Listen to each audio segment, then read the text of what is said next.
Welcome back to the Deep Dive. It is Thursday, February 5th, 2026. Here we are. Yeah, I was looking at my calendar this morning, just trying to plan out a few weekends for the summer. Right. Maybe thinking about a quiet getaway. Yeah. A little break from the city. A very reasonable thing to want to do in, say, August. Exactly. And then I made the mistake of looking at the research dossier we have on the desk today. Yes, that dossier. And I realized pretty quickly that quiet is effectively canceled for the next 6 months. Canceled is probably the right word. Or maybe postponed until 2027. It feels that way. We're sitting here in February, and it feels a bit like the quiet before a tsunami. We are staring down the barrel of what is statistically, logistically, and culturally going to be the most intense summer in the history of the New York and New Jersey metropolitan area. And I know we say things like historic a lot in media. Everything's historic. It's overused. Definitely. But today we are talking about a convergence of events that usually happen once in a generation, all happening within a roughly 60-day window. Exactly. I mean, usually a city bids for years to get one mega event. You get a Super Bowl. Right. Or maybe you get a World Expo. Or a major anniversary. The infrastructure strains, the hotels fill up, it happens, and then everyone goes home. And the city breathes again. What we are seeing in 2026 is what urban planners and economists are actually calling a super cycle. A super cycle. It sounds like a spin class, but I assume it's a bit more expensive. Much more expensive and significantly more crowded. It's a layering effect. We aren't just looking at a travel guide today. We are looking at a survival guide for a city that is about to become the center of the global universe. So let's break down the layers. What are we actually talking about here? Okay, layer one, the big one, is the FIFA World Cup, the biggest sporting event on Earth, and it's anchored here. Okay. Layer two, happening at the same time, is the semi-quincentennial. The massive 250th birthday of the United States. Yep. And on top of all that, layer three, we have a music and culture lineup that suggests every major promoter in the world looked at the calendar and just said, let's go there. It's the perfect storm. So our mission today is to map this all out.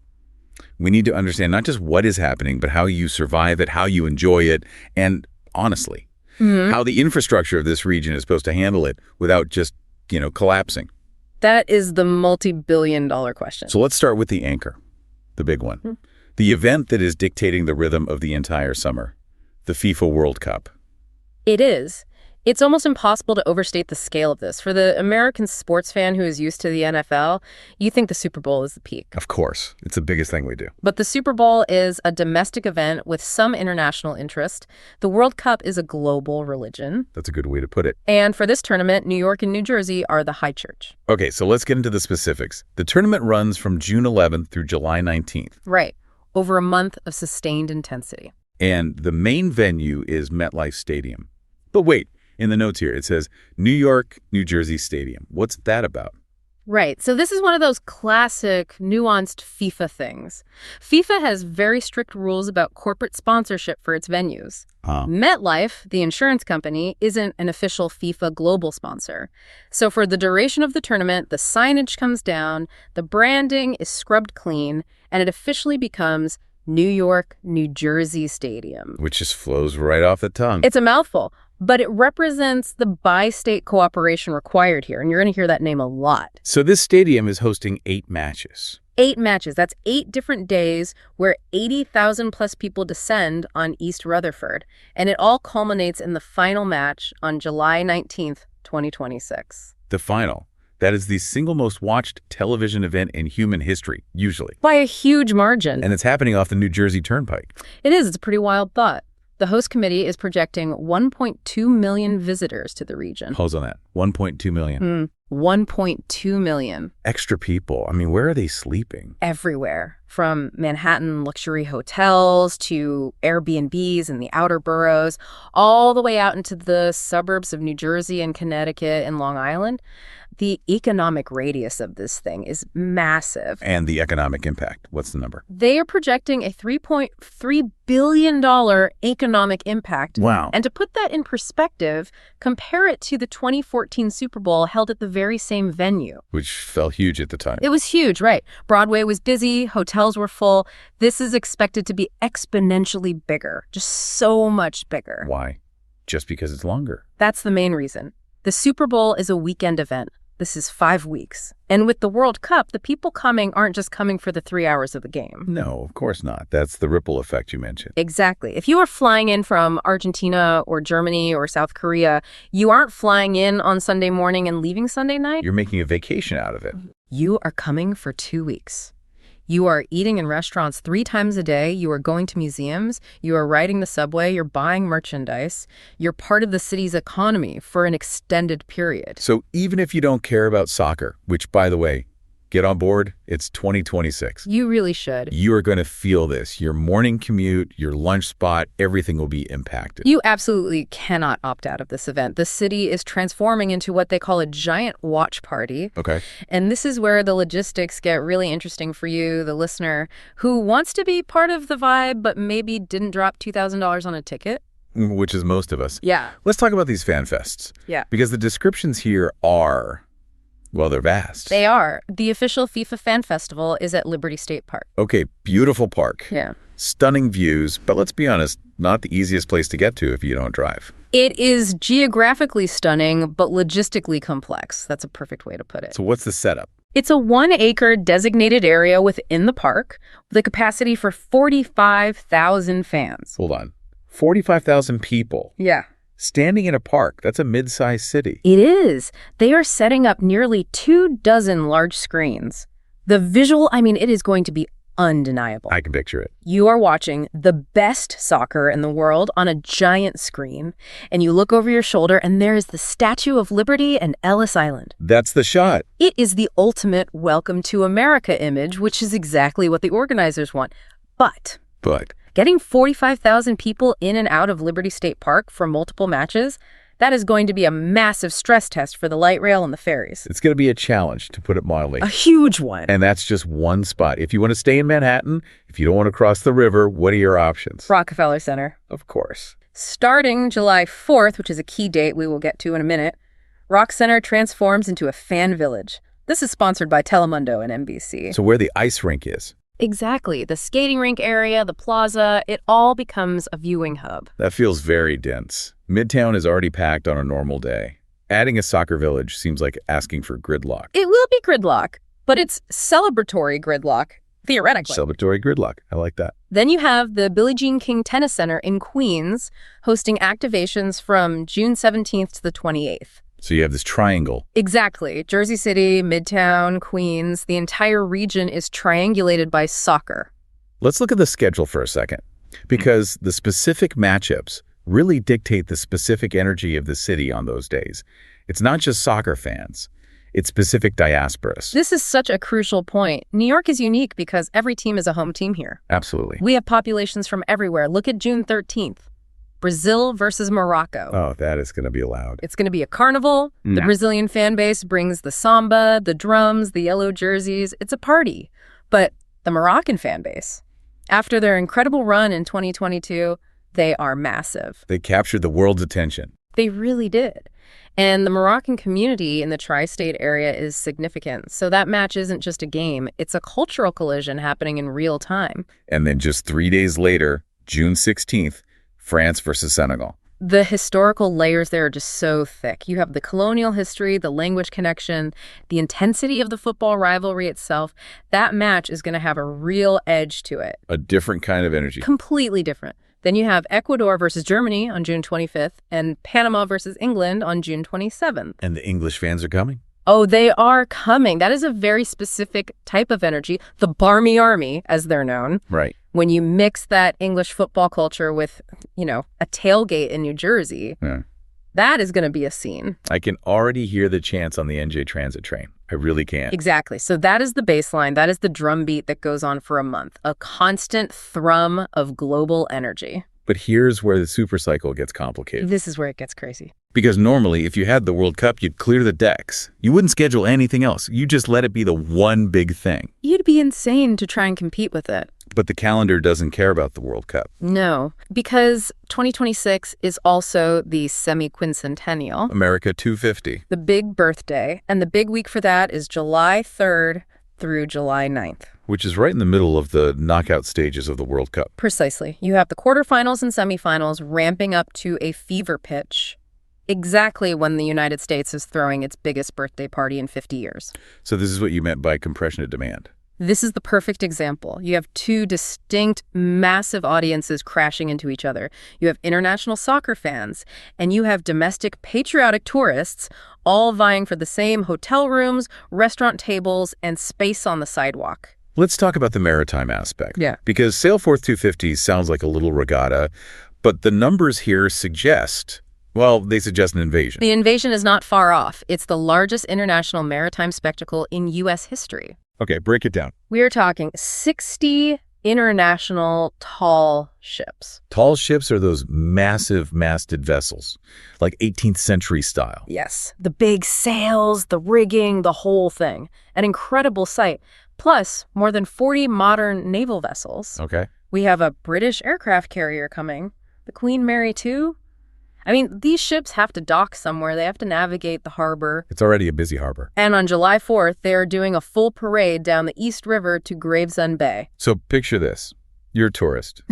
You're trying to get to a World Cup watch party in Brooklyn. Right. But the streets near the water are blocked because everyone is watching 100 ships sail by.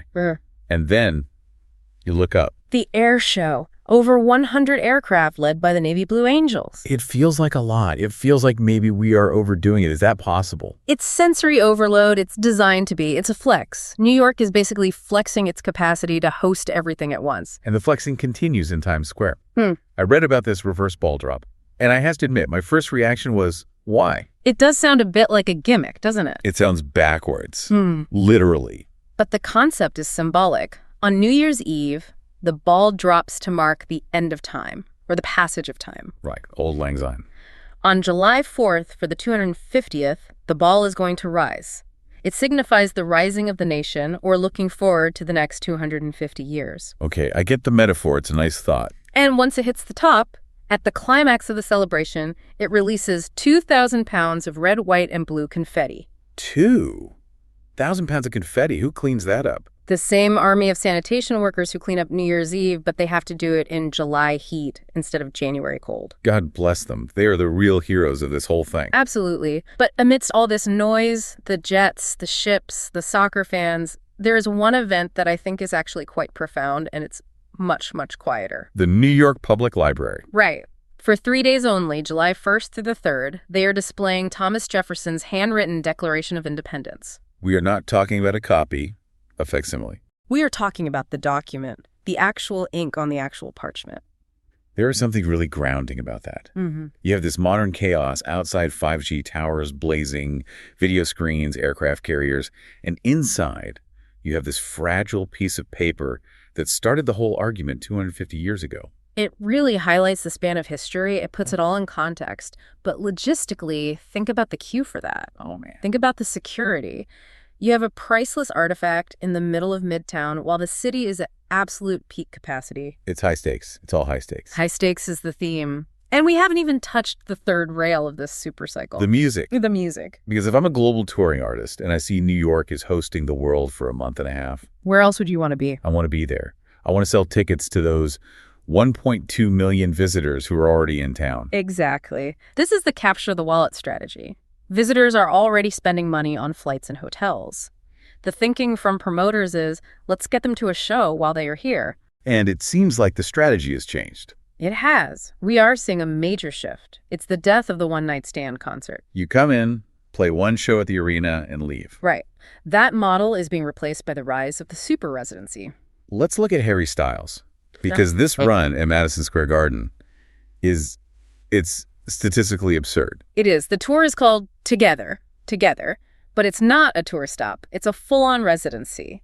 Starting September 26th, a 30-night run. 30 nights at MSG. Think about the economics of that for a second. Usually a tour involves moving 50 semi-trucks, hundreds of crew members, catering and staging from city to city every 2 days. Right, which is incredibly expensive and exhausting. Yeah. The logistics cost of moving a show is a huge chunk of the ticket price. By planting a flag at MSG for 30 nights, Harry Styles and his team effectively eliminate that travel cost. They set up the stage once. The crew sleeps in the same bed for a month. And instead of him going to the fans who are already coming to New York for the vibe of the year, come to him. It's the Las Vegas model, but transplanted to 34th Street. And they're making it an experience. Correct. They are leaning into it hard. It's a Harry's House concept. The sources mention custom postcards for each of the 30 shows, interactive photo activations. They are building a destination, not just a gig. A pilgrimage site for his fans. Absolutely. But then you have the artists who are too big even for the Garden. The ones who need the New York, New Jersey Stadium. The Rock Giants. The Rock Giants! AC/DC is back. The Power Up Tour 2026, September 25th. That is going to be loud, just fundamentally loud. AC/DC at a football stadium is a physical experience. You feel it in your chest. They have the cannons, the pyrotechnics. You need the open air for that kind of show. You really do. And then Bruno Mars. Bruno is interesting because he's been the king of Vegas for a while. He practically invented the modern pop residency there. He has. He perfected that model at the Park MGM. Now he's taking the romantic tour to the stadium, August 21st, 22nd, 25th, and 26th. 4 nights. So what's that, 80,000 seats times 4? That's roughly 320,000 tickets. It is a lot of tickets to move. It is. But again, you have a captive audience of millions of tourists looking for something to do. And let's not forget BTS. The return. This is a big deal. World Tour Orang, August 1st and 2nd.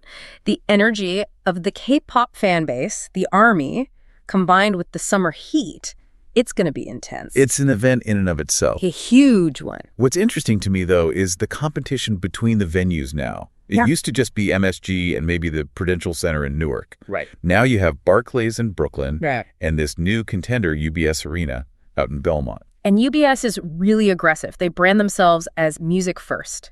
They built that arena specifically for acoustics, not just for hockey. The sound is supposed to be incredible. And they're getting big names. They are snagging the global acts twice. The K-pop group is there in February. Mana is there. They are capturing the audience that is willing to travel a bit further for a specific high-quality experience. And Barclays is countering with pop. Big time. Ariana Grande. The Eternal Sunshine Tour. A 5-night engagement.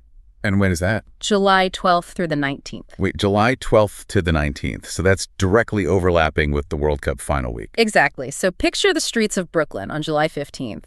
You have soccer fans watching the semifinals in all the bars. Right. You have Ariana Grande fans, Arianators, filling the streets near Atlantic Avenue. And maybe some people trying to catch a view of the tall ships from the Brooklyn Heights Promenade. It's a demographic mashup. Glitter and soccer jerseys. And you've also got the EDM crowd. Martin Garrix is kicking off the whole summer at Barclays, June 11th to 13th.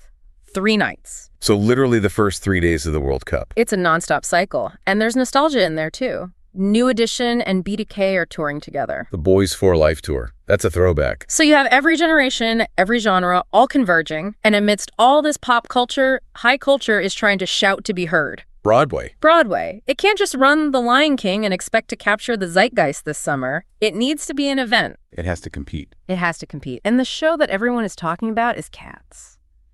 The Jellicle Ball. Okay, I have to stop you. Cats.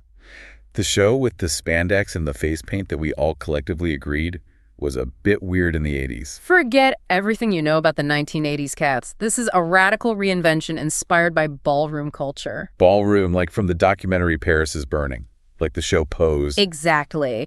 The underground LGBTQ plus subculture of voguing and houses and competition. They are taking the text and songs of Cats and reimagining the whole thing as a ballroom competition. That is actually brilliant. It makes so much sense. It's at the Broadhurst Theater. It stars Fumzilla Sojola and a ballroom legend, Temptress Chastity Moore. It transforms the show from a weird feline fantasy into a story about community, competition, and achieving legendary status. It brings the runway to the stage, literally. It fits perfectly with the 2026 vibe because it's about spectacle and identity. It's engaging with the moment. Yeah. And speaking of spectacle and identity, the Met Gala is back. Of course.